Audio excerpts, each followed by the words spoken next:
네, 안녕하세요. 서병수 의원입니다.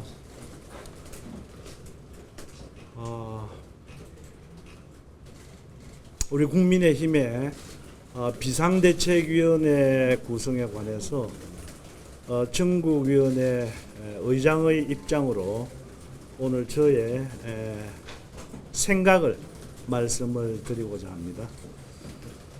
사실은 이제 우리 지도부로부터 연락이 오기를 바랐고 또 전국위원회 소집 요구서를 저한테 보내주기를 기다리고 있었습니다만 아직까지 아무런 연락도 없고 해서, 그러나 또 우리 기자분들께서 워낙 관심이 있으신 것 같아서 그런 데 대한 입장 표명을 해야 되겠다. 그래서 지금의 우리 어려운 상황을 조금이라도 빨리 진정시킬 수 있지 않을까 하는 생각에서 이렇게 왔습니다.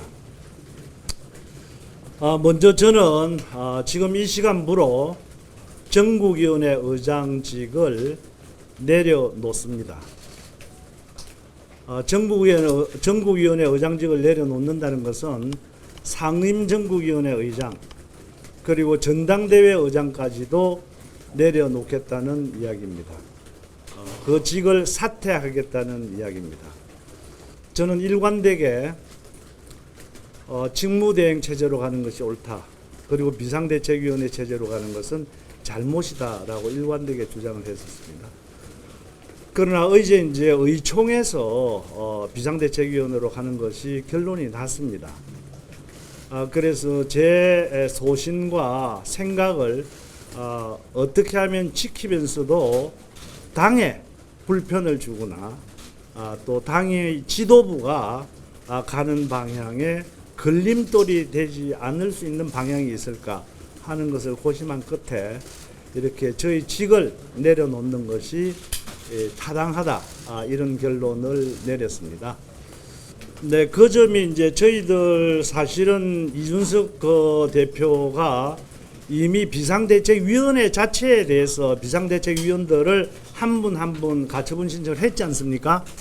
그래서 그 결론도 비상대책위원장의 가처분 인용과 마찬가지로 똑같은 결론을 내리지 않을까 생각을 하고요. 그렇기 때문에 저는 전국위원회 의장으로서 똑같은 잘못을 두 번 해서는 안 된다라고 하는 소신을 가지고 있습니다. 만일에 다시 이런 가처분이 현실화된다라고 한다면 당은 더욱더 큰 혼란에 쌓일 것이다.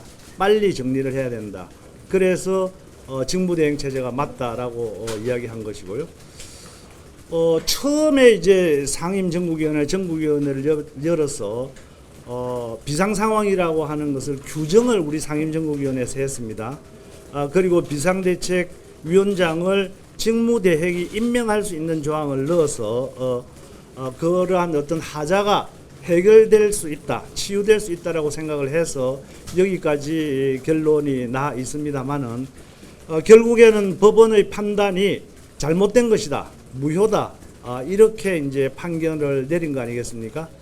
지금 우리 의원총회에서 의결된 그런 내용들은 그러한 비상 상황을 말로서만 하지 아니하고 당헌 당규에 또 집어넣어 가지고 이 비상 상황이라고 하는 것을 정확하게 규정을 하자라고 하는 것이기 때문에 이것도 똑같이 지금 현재의 상황을 당헌 당규에 의해서 규정을 해서 만드는 것이기 때문에 너무 자기적인 것이다. 그래서 법원에서 과연 어떤 판단을 내릴 것인가 하는 것에 대한 의심이 있고, 이것이 또다시 가처분이 인용이 된다라고 한다면 당은 걷잡을 수 없는 그런 혼란에 빠질 수 있지 않을 것인가, 그런 것을 미연에 방지해야 된다는 것이 제 소신입니다. 그런데 그렇기 때문에 그러나 이제 의원총회에서 이제 결론을 이제 비상대책위원회로 가자고 결론이 났지 않습니까? 그런 상황에서 제가 당헌 당규를 이렇게 살펴보니까 제가 사퇴를 하지 않고서는 당헌 당규에 위배되지 아니하고 이 문제를 지도부가 이끄는 방향으로 이렇게 갈 수 있는 그런 방법을 찾기가 힘들었습니다. 그래서 제가 사퇴를 하면 부의장이 소집 권한이 생길 수도 있는 것이고 해서 일이 진행될 수 있지 않을까 생각을 합니다. 그래서 제 소신과 가지고 있는 철학도 변경시키지 않으면서 또 당의 지도부와 가는 길에 걸림돌이 되지 않도록 하는 최선의 방법이다 생각합니다. 그 점에 대해서는 안타깝습니다. 저도 내용을 잘 알지 못하겠습니다.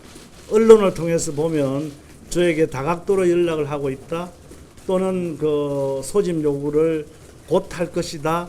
어제부터 언론을 통해서 저도 이야기를 들었습니다만은, 그러나 현재까지 저에게 어느 누구도 당의 지도부 또는 당직자 누구도 그런 데 대한 연락이 없었다는 것을 다시 한번 말씀드립니다. 그래서 제가 저희들도 빨리 우리 당을 안정시키고 또 우리 윤석열 대통령께서 우리 국정 운영을 하는데 뒷받침이 돼야 되지 않겠습니까? 빠르고 쉬운 길이 있는데 왜 구태여 어렵고 또 논란이 많은 그런 과정을 꼭 거쳐야 되는지, 말하자면 비상대책위원회를 거쳐야 되는지 저는 이해할 수가 없습니다. 제가 말하는 쉬운 방법이라고 하는 것은 새로운 원내대표를 뽑아서 그 대표를 중심으로 해서 지도부를 새로 구성을 해서 직무대행체제로 나간다라고 한다면 가장 쉽고 안정적인 방법이 아닌가 생각합니다. 많은 분들이 그렇게 생각을 합니다. 이게 비상대책위원회를 구태해야 되는 이유가 이준석 대표의 복귀를 막기 위한 것이라고 생각을 하는데, 좀 더 넓은 시야로 이렇게 본다면 이준석 대표의 복귀 문제는 중요한 것이 아니다라고 생각을 합니다. 왜냐하면 만일에 비상대책위원회를 구성을 하지 않고 직무대행체제로 간다고 하더라도, 그래서 당원권 정지 6개월이라고 하는 시효가 지나가지고 복귀할 수 있다고 하더라도 현실적으로 징계를 받은 당 대표가 당에 아무 일도 없었던 듯이 와가지고 당 대표를 할 수 있을까? 저는 그건 안 된다고 봅니다. 현실적으로. 만일에 당 대표로 복귀를 하려고 하면 한 번 더 당원들과 국민들의 검증, 평가를 받아야 된다고 봅니다. 그렇기 때문에 꼭 뭐 그런 것을 염두에 두고 비상대책위를 구태여 만들어야 되겠다라고 하는 그런 생각은 너무 좁은 생각이 아닌가, 편향적인 생각이 아닌가 생각합니다. 전당대회 나가는 길이죠. 네. 한 1월 말쯤 되면은 할 수는 있겠죠. 네. 그건 뭐 구체적으로 제가 당헌 당규를 찾아보지 않아서 정확하게는 모르겠습니다만, 이준석 대표의 징계 기간이 1월 7일인가 1월 9일인가 정도까지 아니겠습니까?